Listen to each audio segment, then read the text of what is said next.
જો છો હવે લાસ્ટ લેક્ચરમાં આપણે એકાઉન્ટમાં દાખલા નંબર 11 સુધી મેં તમને હોમવર્કમાં આપ્યું હતું। હવે જોઈએ આપણે દાખલા નંબર 12। જો ધ્યાન પ્રવીણ, મહેન્દ્ર અને અરવિંદ એક પેઢીના ભાગીદારો છે। કોણ કોણ? પ્રવીણ, મહેન્દ્ર અને અરવિંદ। એમની વચ્ચે નફા નુકસાનની ફાળવણીનું પ્રમાણ 5:2:2 છે। એટલે અહીંયા લખીશું કોણ કોણ છે? પહેલા તો પ્રવીણ, પછી મહેન્દ્ર અને અરવિંદ। હવે એમનું જૂનું પ્રમાણ આપ્યું છે। જૂનું પ્રમાણ છે 5:2:2। બધા જ ભાગીદારે મળીને બધા અહીંયા કુલ રાખે 5 ને 7 ને 2 9। એટલે લખીશું કે જૂનો વર્ગ 8/9 2/9 2/9। હવે કે છે મને મળ્યું નવું પ્રમાણ 2/9 એટલે નવો ભાગ આપ્યો છે। જો હમ નવો ભાગ જ આપી દીધો છે અથવા નવું પ્રમાણ લખવું હોય તો આ રીતે લખી દઈએ। જો 2:3:4 કે કારણ કે એ લોકો છેદમાં 9 પ્રમાણમાં સરખા છે। જોઈ લો બધા 4 9 7 2 9 નવો ભાગ 2/9 3/9 4/9। ભાઈ જાણી લઈએ પહેલા ભાગ આપણે પ્રમાણ નથી આપ્યું તો આપણે પ્રમાણ આપ્યું 2:3:4। આ માહિતી બધી કયા ભાગીદારે કેટલો ત્યાગ કરે ત્યાગના સૂત્રથી શોધો। યાદ કરો ત્યાગનું સૂત્ર। ત્યાગનું સૂત્ર એટલે જૂનું પ્રમાણ -9 અથવા જૂનો ભાગ -9 ભાગ।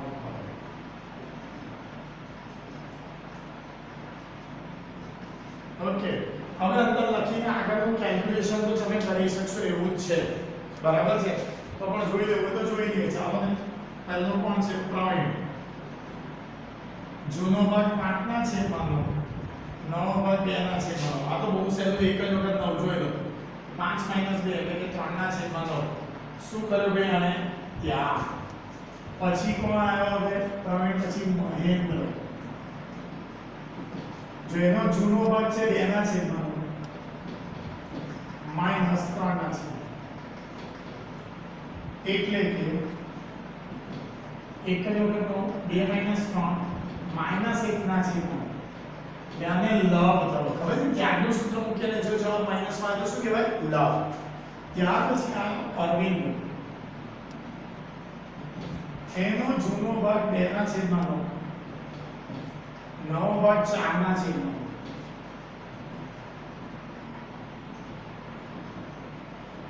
એટલે અહીંયા પણ શું થાય છે? લવ। એટલે આમાં કઈ ત્યાગનું પ્રમાણ મળે નહીં, ખાલી ત્યાગ જ મળશે, ખાલી આટલો। અને બાકી બે શું કર્યો? લવ। આવશે ધ્યાનમાં? આ રીતનું છે। હવે આ ટોપિક આપણો પૂરો થયો। આમાં 3 ટોપિક છે આ ચેપ્ટરમાં। એક ટોપિક હતો લાભ અને ત્યાગ। આ બેના સૂત્ર મુજબ લાભ અને ત્યાગ શોધો। મેં તમને આમાં કીધેલું મેં તમને કે જ્યારે પણ ભાગીદારોની અંદર કંઈક પુનઃમૂલ્યાંકન કરવામાં આવે એટલે કે એમની પેઢીમાં કંઈક ને કંઈક પુનર્ગઠન કરે તો પહેલો તો શું કઈ પદ્ધતિઓ મેં 3 કીધેલી તમને। એક એવું કીધેલું કે નફા નુકસાનનું પ્રમાણ બદલતા હોય, કાં તો નવો ભાગીદાર આવે અને કાં તો જૂનો ભાગીદાર મૃત્યુ પામે અથવા તો નિવૃત્ત। હવે આમાં જ આગળ વાત કરીએ। હવે જ્યારે નફા નુકસાનનું પ્રમાણ બદલાય ને તો એની જોડે જોડે ઘણી બધી બાબતોની ઇફેક્ટ થાય છે। તમને તો સર કઈ બાબતોની ઇફેક્ટ થાય સમજાવતો રહો। જો બહુ ધ્યાનથી સમજજો। છે શેનું છે? કશું છે નહીં એની।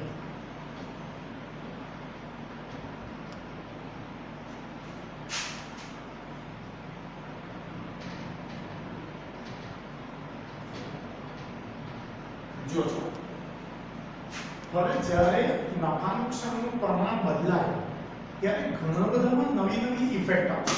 તમને સર ઘણા બધામાં નવી નવી ઇફેક્ટ એટલે કે કોને અસર કરશે આ બધું? તો એક સિમ્પલ સમજાવું તમને કે હવે ભાગીદારો તો ઘણા વર્ષોથી અત્યારે ધંધો કરે છે, હમણાં એ નફા નુકસાનનું પ્રમાણ બદલે છે। તો આ ઘણા વર્ષોથી ધંધો કરતા હોય તો એમની કેટલો બધો નહીં વેચાયેલો નફો ધંધામાં પડ્યો હોય એટલે કે અનામતો હું બતાવું તમને કઈ કઈ જોજો હો ધ્યાનથી એક પહેલી વાત કરું છું નફા નુકસાન ખાતું એટલે કે નફો આની વાત કરું છું પછી બીજું આવે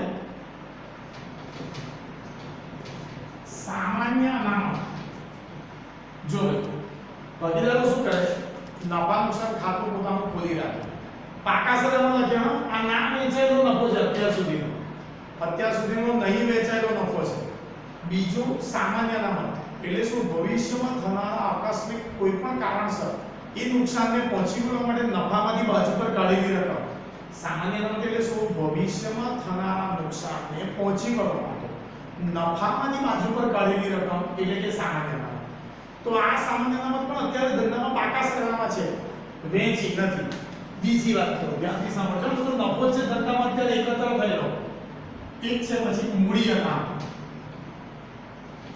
એટલે કે મિલકત વેચતા જે નફો થયો હોય તે હજુ સુધી વેચ્યો ના હોય એ મૂડી અનામત પછી અનામત ભંડોળ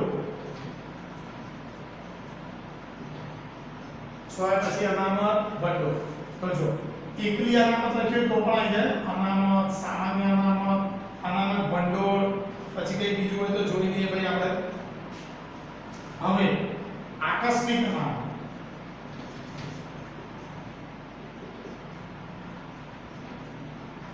બરાબર છે ત્યાર પછી કારીગર અકસ્માત વળતર ભંડોળ અથવા વળતર અનામત બરાબર અને એક રહી રોકાણ વધઘટ અનામત જો કઈ કઈ અનામતો ભાગીદાર વચ્ચે વહેંચાયેલી નહીં હોય તો કે ભાઈ એક તો નફા નુકસાન ખાતું આ નફો હશે ધંધામાં અત્યાર સુધી અમુક નફો વેચી લીધો છે પણ વેચ્યા વગરનો નફો પડી ગયો છે સામાન્ય અનામત ભવિષ્યમાં થનારા નુકસાનને પહોંચી વળવા માટેની રકમ નફામાંથી પાંચ પ્રકારની એટલે કહેવાય તો નફો જ અત્યારે કોઈ નુકસાન ના થયું હોય તો પૈસા લેવાની વધે ને મૂડી અનામત ભવિષ્યમાં નવી મિલકત ખરીદવા માટે અત્યારથી બાજુ પર કાઢેલા રૂપિયા અનામત ભંડોળ આપણે એ ભવિષ્યમાં થનારા નુકસાનને પહોંચી વળવા માટે અમુક રકમ બાજુ પર કાઢી રાખી હોય બરાબર છે આ અનામત ભંડોળ એટલે શું કે ભાઈ ધંધાના ભાગનામાં રોકાણ કરેલું હોય બરાબર પછી આકસ્મિક ભંડોળ અનામત અકસ્માત થાય એને પહોંચી વળવા માટે પૈસા તૈયાર કર્યા હોય કારીગર અકસ્માત વળતર ભંડોળ એટલે કે કોઈ પણ કારીગરને કશું પણ નુકસાન થાય તો એને પહોંચી વળવા માટે આપણે અમુક રૂપિયા બાજુ પર કાઢ્યા હોય એને ચૂકતે કર્યું માનો કે કોઈ કારીગરને કંઈક નુકસાન થયું કંઈક એનું મશીનમાં હાથ આવી ગયો આ કંઈ પણ થયું તો ઘણો કિંમતી હોય એમાં તો એ આપણા પર બહુ મોટો ક્લેમ કરે કે 15 લાખ 20 લાખ રૂપિયા મને આપો તો આપણે લાવીએ ક્યાંથી પણ આપણે અત્યારથી પહેલેથી જો થોડા કરીને ભેગા કરી રાખ્યા તો આપણે ભવિષ્યમાં પહોંચી વળીએ ને તો એની અંદરથી રૂપિયા આપી શકીએ આ કારીગર પણ આ છે નફો જ નફામાંથી બાજુ પર કાઢેલી રકમ જ છે અને રોકાણ વધઘટ અનામત એટલે આપણે શેર કે ડિબેન્ચરમાં રોકાણ કર્યું હોય તો એમાં પૈસા વધે ઘટે થયા કરતા હોય તો જે વધારાના પૈસા હોય તે આમાં હોય આ રોકાણ વધઘટ અનામત બરાબર છે તો આ બધા પૈસા એવા છે જે નહીં વેચાયેલો નફો છે કેવો છે બધું નહીં વેચાયેલો નફો આ બધો ભાગીદારો વચ્ચે હવે વેચી નાખવાનો જૂના પ્રમાણમાં કેમ એવું કારણ કે હવે ભાગીદારોએ પોતાનું નફા નુકસાનનું પ્રમાણ બદલ્યું તો ભાઈ બહુ શાંતિથી સમજજો હા તો હેન્ડ્સ ફ્રી નાખીને સાંભળજો અને શાંતિથી સમજજો આને બીજે કશે ધ્યાન ના રાખશો એવું કહું છું આ બધો નથી વેચાયેલો નફો છે અત્યારે ધંધામાં પડી રહ્યો છે હવે ભાગીદારોએ નક્કી કર્યું કે આપણે આપણું નફા નુકસાનનું પ્રમાણ બદલી નાખીએ તો હવે નફા નુકસાનનું પ્રમાણ બદલે એ પહેલા આ જે જૂનો નફો છે એ જૂના પ્રમાણમાં વેચી લેવો પડે બહુ સિમ્પલ વાત છે જો ના વેચે તો શું થાય પેલા જેને બિચારાને નુકસાન થતું હોય જેને ત્યાગ કરવો પડતો હોય તો આ પૈસાનો બી ત્યાગ કરવો પડે આ તો જૂના પૈસા છે નવા ન હોય એટલે યાદ રાખજો અત્યાર સુધી નહીં વેચાયેલો નફો કયો કયો મોડે કરવાનો નફા નુકસાન ખાતું સામાન્ય અનામત મૂડી અનામત અનામત ભંડોળ આકસ્મિક અનામત કારીગર અકસ્માત વળતર ભંડોળ અને રોકાણ વધઘટ અનામત આ બધો અત્યાર સુધીનો નહીં વેચાયેલો નફો છે હવે ભાગીદારો પોતાનું નફા નુકસાનનું પ્રમાણ બદલે છે તો એ બદલે એ પહેલા જ આ લોકો શું કરશે જે આ જૂનો નફો છે અત્યાર સુધીનો એકત્રિત થયેલો નફો એ જૂના પ્રમાણમાં વેચશે કયા પ્રમાણમાં છે જૂના પ્રમાણમાં, એટલે એના માટેની આમ નોંધ બતાવું છું, ધ્યાનથી શીખી લેજો. એના માટેની આમ નોંધ, તો આમ નોંધ આ રીતે આવશે. જો હા, આ નફા માટેની છે. નફા નુકસાન ખાતે ઉધાર. આ નફો હા શેની વાત ચાલે છે? આ નફો. પછી સામાન્ય અનામત ખાતે ઉધાર. ત્યાર પછી મૂડી અનામત ખાતે ઉધાર. પછી અનામત ભંડોળ ખાતે ઉધાર. આકસ્મિક અનામત ખાતે ઉધાર.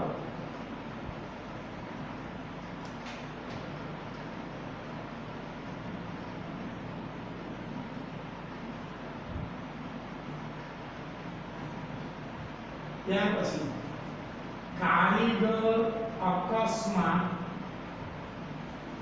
વળતર ભંડોળ ખાતે ઉધાર.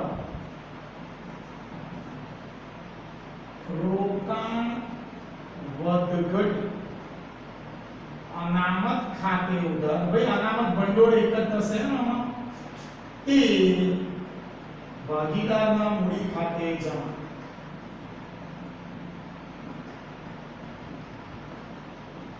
લખી દઉં છું જૂના પ્રમાણમાં. તો ભાઈ ભાગીદારના મૂડી ખાતે એટલે કેવું થાય? ABC ત્રણ ભાગીદાર તો તે A ના મૂડી ખાતે જમા, તે B ના મૂડી ખાતે, તે C ના મૂડી ખાતે જમા. અને આ રકમ કયા પ્રમાણમાં વેચવાની? જૂના પ્રમાણમાં વેચવાની. આમ નોંધમાં ગણતરી બતાવું છું, પણ એટલું તો યાદ રાખો કે ભાઈ ધંધામાં જે ના વેચાયેલો નફો હોય અત્યાર સુધીનો, હવે ભાગીદારો પોતાનું નફા નુકસાનનું પ્રમાણ બદલી રહ્યા છે. તો પછી અત્યાર સુધીનો જે નથી વેચાયેલો નફો જે પડ્યો છે, આ બધો છે ને પાકા સમયમાં મૂડી દેવા બાજુ છે. બધું ક્યાં છે? પાકા સમયમાં મૂડી દેવા બાજુ. એટલે અત્યાર સુધીનો જે નફો નથી વેચાયેલો, એ બધો નફો ભાગીદારો પોતાના જૂના પ્રમાણમાં વેચી લેશે. એટલે કે આ બધા ખાતા ઉધાર તે ભાગીદારના મૂડી ખાતે જમા. પણ મારી પાસે બધું દાખલામાં આપેલું હોવું જરૂરી નથી. માનો કે ખાલી નફા નુકસાન ખાતું આપ્યું તો તમારે એન્ટ્રી શું આવશે? નફા નુકસાન ખાતે ઉધાર, તે A ના મૂડી ખાતે, તે B ના મૂડી ખાતે, તે C ના મૂડી ખાતે. એટલે અનામત ખાતે ઉધાર, તે A ના મૂડી ખાતે, તે B ના મૂડી ખાતે, તે C ના મૂડી ખાતે. જૂના પ્રમાણમાં વેચવાનો. દાખલામાં હમણાં બતાવું છું કેવી રીતે લખવાનું. પણ એટલું ખબર પડી ને, આ બધો નફો શું થશે? ઉધાર અને મૂડી ખાતે જમા. ભાગીદારો વચ્ચે વહેંચાશે કયા પ્રમાણમાં? જૂના પ્રમાણમાં. કારણ કે એ લોકો હવે નફા નુકસાનનું પ્રમાણ બદલે છે, એટલે જે જૂનો નફો એકત્રિત થયેલો છે એ લોકો જૂના પ્રમાણમાં વેચી કાઢશે. પછી શું કહેશે? હવે જે નફો નવો થશે એ નવા પ્રમાણમાં વેચીશું. પણ જે જૂનો ભેગો થયેલો છે એ તો એના પહેલા વેચી દેવો પડે ને. શું કોઈ વાત છે? આવી રીતે જ નુકસાન હશે ને તો એ પણ વેચવું પડશે. ચાલો હવે નુકસાન સમજાવો. આ નફો યાદ રહી ગયો, અને નફા નુકસાન ખાતાનો નફો હોય તે વેચેલો ના હોય તે સામાન્ય અનામત, અનામત ભંડોળ, પછી આકસ્મિક અનામત, કારીગર વળતર અનામત ભંડોળ, પછી મૂડી અનામત અને રોકાણ વધઘટ ભંડોળ. આ બધું ભાગીદારો વચ્ચે વેચી કાઢવા. એમાં આ બધું ઉધાર ભાગીદારના મૂડી ખાતે જમા. મોડેલ ને બધો નફો ઉધાર ભાગીદારના મૂડી ખાતે જમા. આવી કેટલીક નહીં વેચેલી ખોટ પણ હોય. આવી કેટલીક નહીં વેચાયેલી ખોટ પણ હોય. ચલો બતાવું છું. હવે બધી ખોટ આપણે ભાગીદારો વચ્ચે વેચવાની. જે રીતે નફો વેચ્યો એટલે ખોટ પણ વેચવાની.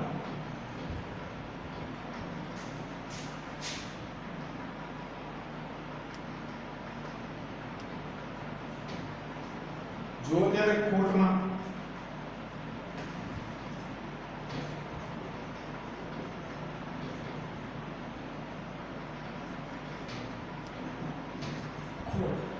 પછી એના પછી જાહેરાત, ઝુંબેશ ખર્ચ, પછી સંશોધન વિકાસ ખર્ચ,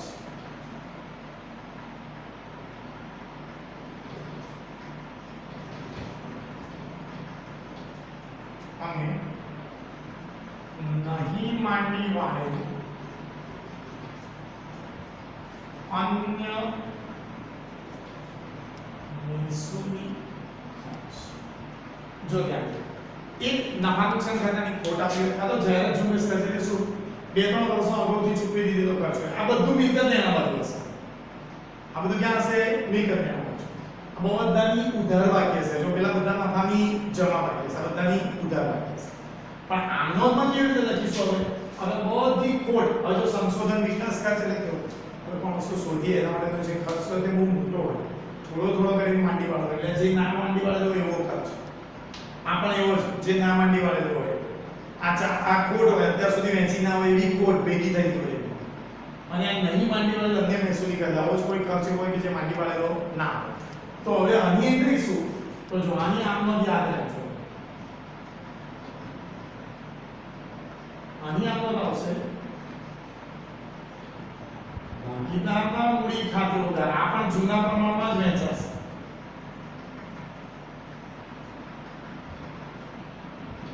એ નફા નુકસાન ખાતે શું લખીશું ખોટ તે જાહેરાત ઝુંબેશ ખર્ચ ખાતે જમા તે સંશોધન વિકાસ ખર્ચ ખાતે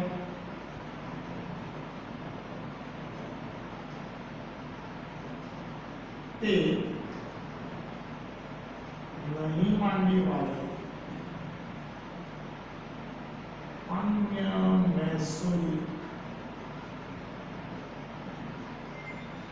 खर्च तो आज बधी खोट છે આજે બધી ખોટ છે એ બધી ભાગીદારો વચ્ચે વેચવામાં આવશે એટલે હવે જો જ્યારે કે નફા નુકસાન કરવાની ખોટ એટલે એન્ટ્રી શું હશે A ના મૂડી ખાતે ઉધાર B ના મૂડી ખાતે ઉધાર C ના મૂડી ખાતે ઉધાર તે નફા નુકસાન ખબર પડી ગઈ બધાની અલગ અલગ આવશે આ તો મેં ભેગી તમને સમજાવવા માટે લખી પણ બધાની એક સાથે લખવાની નથી દાખલો બી સમજાવું છું બરાબર ધ્યાનથી સમજી પછી જ કરવાનું છે એટલે કે જો બધો નફો હોય તો એન્ટ્રી શું આવશે ભાગી નફો હોય ત્યારે બધા જે તે નફા એટલે નફા નુકસાન ખાતે ઉધાર અનામત ખાતે ઉધાર પછી અનામત ભંડોળ ખાતે ઉધાર તે મૂડી ખાતે જમા ભાગીદાર મૂડી ખાતે જમા ખોટ હોય તો શું ભાગીદાર મૂડી ખાતે ઉધાર તે બધી ખોટ ખાતે જમા બેસો મગજમાં આ રીતે છે આ કેમ આવું કરવું પડે કારણ કે આ લોકો પોતાનું નફા નુકસાનનું પ્રમાણ બદલે છે અને જો નફા નુકસાનનું પ્રમાણ બદલતા હોય ત્યારે જે જૂની ખોટ અથવા નફો હોય તે ભાગીદારો વચ્ચે વહેંચવામાં આવે છે બરાબર ચાલો ત્યારે જોઈએ એનો દાખલો દાખલા નંબર 13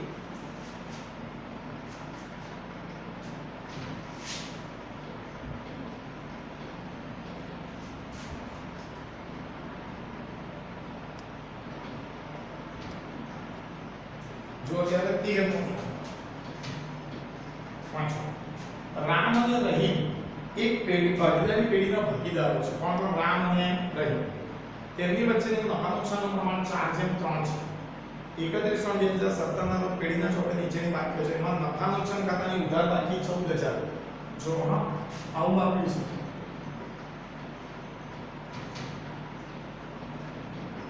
જો કૌંસમાં લખ્યું છે ઉધાર બાકી કેટલા રૂપિયા છે ભાઈ 14000 એટલે કે છે ને આ ખોટ કહેવાય શું કહેવાય ખોટ ઉધાર બાકી છે ને એટલે શું કહેવાય આ ખોટ કહેવાય પછી અનામત ભંડોળ કેટલા રૂપિયા 42 ત્યાર પછી કારીગર નફા ભંડોળ કેટલા રૂપિયા છે 21000 અને કારીગર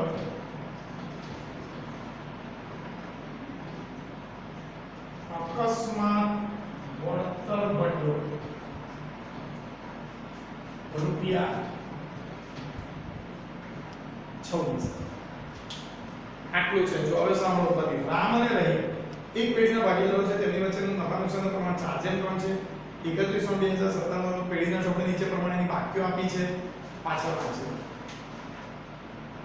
ઉપરોક્ત તારીખે રામ અને રહીમે તેમના વચ્ચેના નફા નુકસાનનું પ્રમાણ બદલીને 1:1 કર્યું નવું પ્રમાણ કારીગર અકસ્માત વળતર ભંડોળની સામે કારીગરને 5000 નો દાવો ચૂકવવાનો છે જો આ કારીગર અકસ્માત વળતર ભંડોળ ટીક કરી રાખીશું એના પર આપણે તમે પેમ્પલેટમાં ટીક કરી રાખશો 5000 નો દાવો ચૂકવવાનો છે ભાગીદારની પેઢીના ચોપડે એકત્રિત થયેલ નફા કે ખોટની વહેંચણી દર્શાવતી આમદ પસાર કરો.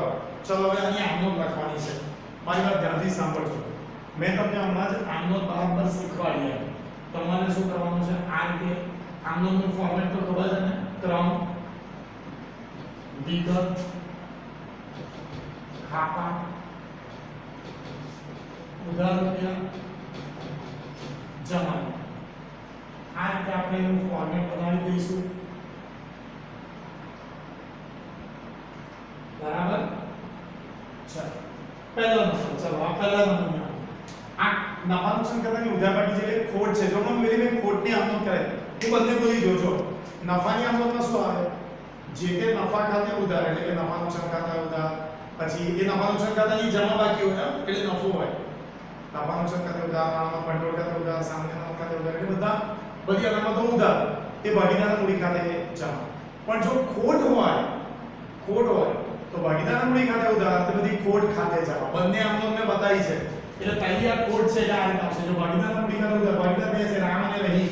જો અહીં લખું છું રામ અને રહીમ, એમનું જૂનું પ્રમાણ આપ્યું છે. જો જૂનું પ્રમાણ આગળ લખ્યું છે. કેટલું છે? જૂનું પ્રમાણ 4:3. બરાબર છે? તો જુઓ ત્યાં અહીંયા સ્ટાર્ટ કરીશું. રામના મૂડી ખાતે ઉધાર, ભૈયા ખોટ વેચું છું. પછી રહીમના મૂડી ખાતે ઉધાર તે નફા નુકસાન ખાતે જમા. શું છે આ ભાઈ? ખોટ. ચાલો 14000 ને 4:3 વેચવાની. જો કેલ્સીયમ જ ગણતરી કરજો ડાયરેક્ટ. 14000 ગુણ્યા 4, રામના 4 અને ટોટલ 4 ને 3 7 ભાગ્યા 7. તો ભાઈ આ એનું પ્રમાણ છે એમાં કુલ પ્રમાણ. આ એનું પ્રમાણ છે એમાં કુલ પ્રમાણ. આ રામની વાત કરું છું.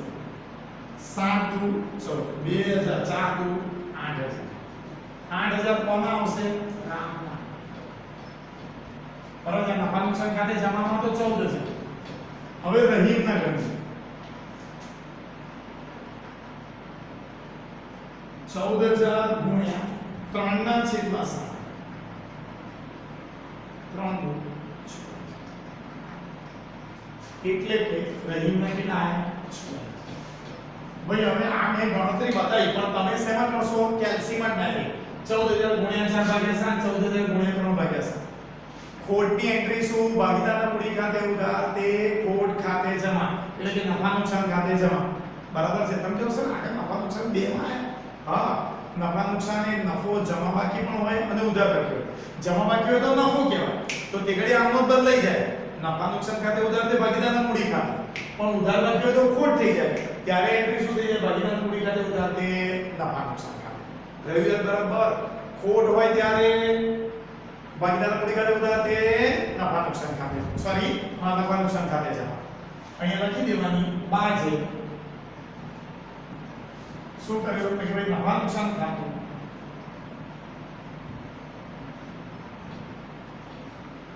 ખાતાની ખોટ ભાગીદારો વચ્ચે જૂના પ્રમાણમાં વેચી. ભાઈ આ ખોટ ભાગીદાર વચ્ચે કયા પ્રમાણમાં વેચી? જૂના પ્રમાણ. હવે લઈએ બીજી આમ. ચલો અનામત ભંડોળ. અનામત ભંડોળ એ નફો કહેવાય. નહીં વેચેલો નફો છે તો નફા માટેની આમનોંધ આવી રીતે આવશે. અનામત ભંડોળ ખાતે ઉધાર તે રામના મૂડી ખાતે તે રહીમના મૂડી ખાતે. ચલો અનામત ભંડોળ ખાતે ઉધાર 42000. ભાગીદારો વચ્ચે નફા નુકસાનના પ્રમાણ 4:3 માં વહેંચવાનું. કેલ્સીમાં ગણવાનું. 42000 ગુણ્યા 4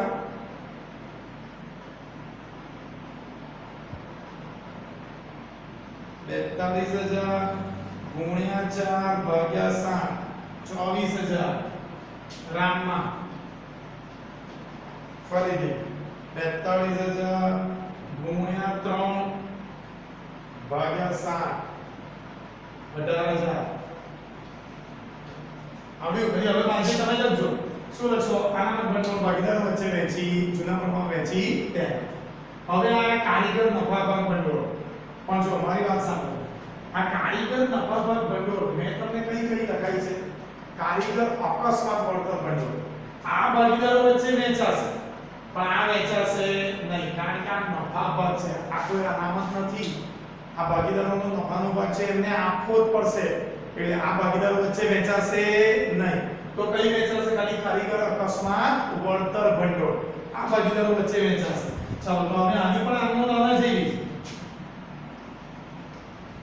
કારીગર અકસ્માત વળતર ભંડોળ ખાતે ઉદર એ રામના મૂડી ખાતે એ રહીમના મૂડી ખાતે. હવે આ ઉધારમાં 26000 નહીં. કેમ? કારણ કે અંદર લખ્યું છે, વાંચો. એવું લખ્યું છે કે રામ અને રહીમે એમના વચ્ચે નફા નુકસાનનું પ્રમાણ એક્ઝેમિન કર્યું. કારીગર અકસ્માત વળતર ભંડોળની સામે 5000 નો દાવો કરેલો છે. એટલે કારીગરને કશું થયું છે, 5000 નો દાવો કર્યો હતો. તો હવે આપણે એને 26000 માંથી 5000 લઈને આપવા પડશે. તો બાકી રહ્યા 21000. 21000 ભાગીદારો વચ્ચે વહેંચવાના 4:3. કેમ 21000 ભાઈ? કારણ કે 5000 નો એક કારીગરે દાવો કર્યો છે, તો એને આપવા પડશે. આપણે આમાંથી આપીશું અકસ્માત વળતરમાંથી. બાકી રહ્યા કેટલા? 21000. ચાલો 4:3 માં વહેંચવાના. કેલ્સીમાં ગણતરી કરવાની. શું ગણતરી કરીશું ભાઈ? 21000 ગુણ્યા 4 ભાગ્યા 7 12 અને 9. ભાઈ આ ખાપાનું કામ છે.